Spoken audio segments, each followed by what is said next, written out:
They locked me out of my own house. No, for real, imagine this, okay? You just spent 14 brutal months down in Florida, living out of suitcases, crawling around hurricane wreckage, working insane hours on insurance claims. And when you finally drag yourself home, there it is. Your driveway is blocked by this 8-foot steel gate, razor wire catching the sunlight, blinking keypad humming like something out of a spy movie, and a big OL sign that basically screams authorized access only. I'm standing there, suitcase in one hand, coffee in the other, just staring, mouth open, heartbeat pounding, because my own house is right there, maybe 50 yards away, but it might as well have been the moon. For a good 30 seconds, I honestly wondered if maybe I'd lost my mind or punched in the wrong address on my GPS. But then, over there was my sad little mailbox, same one I'd hammer into the ground before I left. Lawn mowed, flower beds weeded, everything so perfect it looked like a magazine shoot. Someone had been taking care of the place. Someone with a code I clearly didn't have. And let me tell you, confusion was not the first thing I felt. It was pure, undiluted rage, like call the news stations kind of rage. I just stood there, fists so tight my nails left little half moons, staring up at the security camera above the gate as it slowly panned and locked onto me. Can you picture that? Your own front yard, and suddenly you're the suspicious outsider. You ever had your HOA screw you over like that? Comment where you're watching from, because what I did next, yeah, I bet you wouldn't expect it. That first burst of anger faded and muscle memory kicked in. I mean, I've been an insurance adjuster for years, seen a million fraud cases. This gate wasn't some backyard handyman project. We're talking poured concrete posts, thick steel, new asphalt cuts. The whole setup looked expensive, fresh, professional. It blocked off not just my house, but 11 others, right on a public easement, too. Not a single construction permit posted. If you know, huge red flag, total code violation. So I pressed the intercom, expecting some random security guard or maybe a neighbor's kid. Instead, a woman's voice, mid-40s, sharp as a tack, comes on, every word rehearsed like she'd been doing this for years. Can I help you? It made me want to snap the intercom in half. I said, yeah, Jake Miller, lot 15, right behind this fence. Been gone, working hurricane claims for over a year. When did this fortress show up? She paused, just a beat too long, then launched into script mode. Sir, this is private HOA property. Do you have an authorization code? I could feel my face flush. I don't need a code for my own driveway. Another pause. Please hold while I check our records. Click. Dead air. So, I did what any self-respecting, ticked-off adjuster would do. I started snapping pictures, pacing the perimeter, writing down every detail. The place still smelled like fresh asphalt and paint. Whatever this was, it wasn't thrown together last week. They'd been planning for months. About 5 minutes later, the intercom crackled again. Mr. Miller, our records show you as the owner of 47 Maple Grove Drive, but there are outstanding compliance issues with your property. You'll need to contact the HOA office during business hours to resolve these matters. Outstanding compliance issues. Really? I've been paying my dues by auto-pay for over a year. She continued, bored as could be. Office hours are Monday to Friday, 9 to 5. I recommend calling first thing Monday. I checked my watch. Thursday, 4:20 p.m. Of course. By then, the anger had shifted to suspicion. I've seen my share of scams. This was feeling like one. So I called the county planning office for my truck. After 20 minutes on hold, some clerk finally picks up. No permits, no variance requests, nothing in the system for a gate or fence. We'll send an inspector out in 48 hours. 30 minutes later, a sheriff's deputy rolled up. Janet Smith, hair pulled back, eyes tired but sharp. She scanned my papers, walked the fence, just shook her head. This road's been public since '87. That gate's a violation, no question. But unless I have a court order, I can't open it. It's a civil matter. She handed my docs back. County will tag it. HOA gets 10 business days to remove it or face daily fines. Minimum 2 weeks. She paused. Get a property attorney. This kind of thing doesn't just happen overnight. After she left, I tried the intercom again. Nothing. Honked my horn 3 times. Nobody came. Curtains in a few houses twitched. but no one dared come out. I got the message. Folks had been warned or just didn't want to get involved. Ended up at the Hampton Inn that night, desk covered in paperwork, laptop open, every HOA document I could dig up spread out like a crime scene. That's when her name jumped out at me. Victoria Reynolds. President of the HOA, 2 houses down. And, weirdly enough, she was listed as my emergency contact on my own homeowner's policy. Let that sink in. How did the person I'm supposed to trust in an emergency manage to lock me out of my own home? First thing Friday morning, I called the HOA office. Victoria herself picked up, voice smooth as honey. Mr. Miller, I understand you had some difficulty accessing your property yesterday. I tried to keep my cool. Some difficulty? I was locked out of my own house by an illegal gate. She didn't even flinch. The board voted for the security upgrade after several break-ins. Unfortunately, there are compliance issues with your property that must be resolved before you can have gate access. I pressed, demanded details. She stonewalled, just invited me to an emergency board meeting that evening. The meeting was a circus. Residents looked angry, lost, exhausted. Victoria sat up front, all prim and perfect, flanked by Robert Thompson, vice president, Jennifer Walsh. Marketing was from some big real estate firm, and Michael Foster, property manager. They had charts, crime stats, glowing testimonials from security contractors. When the floor opened, I stood up. What compliance issues? Victoria rattled off a list. Landscaping, mailbox replacement, driveway sealant, sprinkler heads too tall. I laughed. 14 grand in fines for a mailbox. The crowd gasped. Little old lady in the front muttered, 14,000 for a mailbox, my lord. People started to get angry. Thompson quoted rules about late fees. Victoria raised her hand.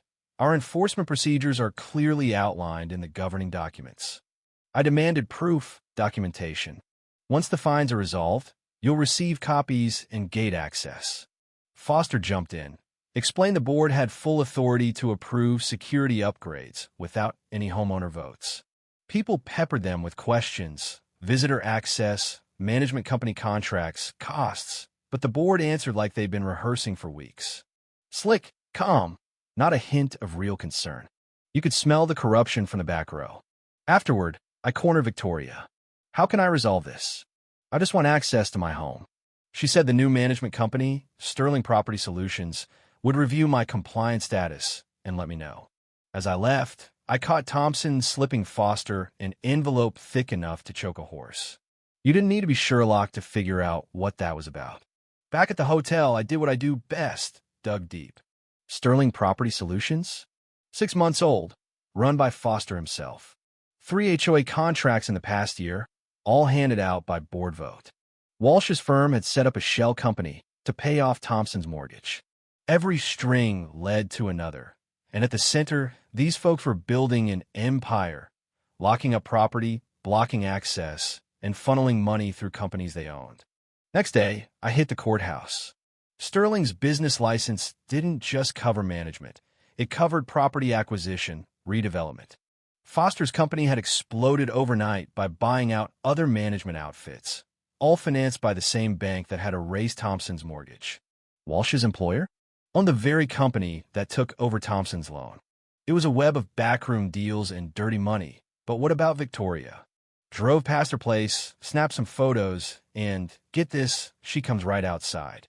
Eyes red, hands shaking. We need to talk. We sat in my truck, and finally she cracked.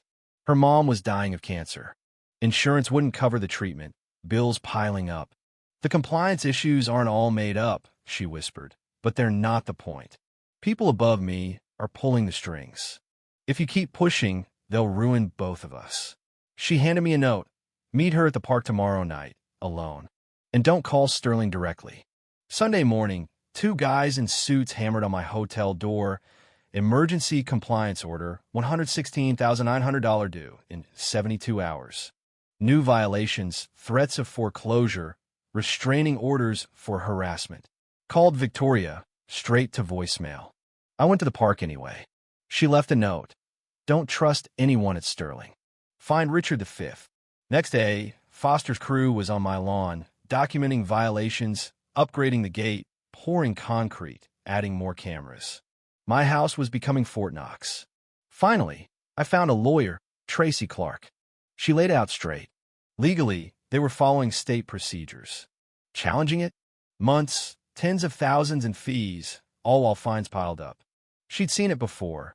Fake violations, financial distress, 4 sales for pennies on the dollar. 4 sales, 4 families wiped out, homes flipped to shell companies. That night, phone rings, a man this time. Calm, ice in his veins. Mr. Miller, this is Richard Sterling. I'd like to make you an offer, $200,000 cash for your house. 10-day close. House worth nearly twice that. I told him I'd think about it. He warned me. Problems get worse if not addressed promptly. Tracy dug deeper. Same scam, 5 neighborhoods, same playbook, illegal gates, fake violations, forced sales. More than $2 million in stolen equity from nearly 90 families. Money trail led right back to Pinnacle, Walsh's employer. That's when Victoria finally reached out. Her mother had passed. She was done taking orders. She handed over a fat envelope, proof of payments, board emails, redevelopment plans. Ensure Miller property acquisition before final security activation. Phase 3, total lockdown. No mail, no emergency services, no deliveries for non-compliant residents. All legal on paper. That night, threatening text. Stop digging or you'll lose more than access. I screenshotted everything, sent it to Tracy. Now I knew. It wasn't just a greedy board. Sterling's people had connections everywhere. Law enforcement, city hall, even local media. But Victoria's evidence was enough. Tracy called the FBI. Channel 9 News wanted the story. By the deadline, Sterling called again, lowered his offer, threatened criminal charges if I kept fighting. I told him exactly where to stick his offer. That night, Channel 9 dropped their expose. Interviews, evidence, footage, Victoria on camera. By sunrise, everything changed. Sterling tried to skip town. The FBI grabbed him at the airport. Raids across 6 cities, officials indicted, planners fired, shell companies dissolved. Foreign buyers backed out, returned the houses. When I finally walked back into my house, gate gone, fresh air, neighbors waving, kids on bikes, Mrs. Patterson, the feisty old gal from the meeting, pressed a thank you card into my palm. 3 months later, I sat in a courtroom as Richard Sterling got 8 years, ordered to pay millions in restitution, banned from property management forever. The state rolled out new rules. No more secret expenditures, anonymous abuse reporting, real audits. Victoria sent a letter from Oregon. She's helping families fight insurance denials now. Fighting for what's right matters, she wrote, even when the cost feels too high. I wrote her back. Your courage stopped Richard's scheme. A year later, our HOA barbecue had twice as many folks. Real laughter, real community, not a single camera tracking us. Robert Thompson apologized for his part. I just said, we were all victims. New board ran things fair and square. Real votes, real voices. Letter from the FBI landed in my mailbox. Said my fight helped take down the biggest property fraud ring in years. Over 300 families, 8 states, got their homes and dignity back. And that oak tree out front, the one I planted years ago, is growing strong. Roots deep, leaves catching the sun. Meadow Brook isn't just houses on a street. It's a community that stood up, fought back, and won. So here's my question. What would you have done if you came home to razor wire and a locked gate? Would you fight, or just take the money and walk away? Drop your story in the comments. Because real justice, real community, only happens when ordinary folks refuse to be pushed around. When we remember, we're stronger together than any scammer thinks.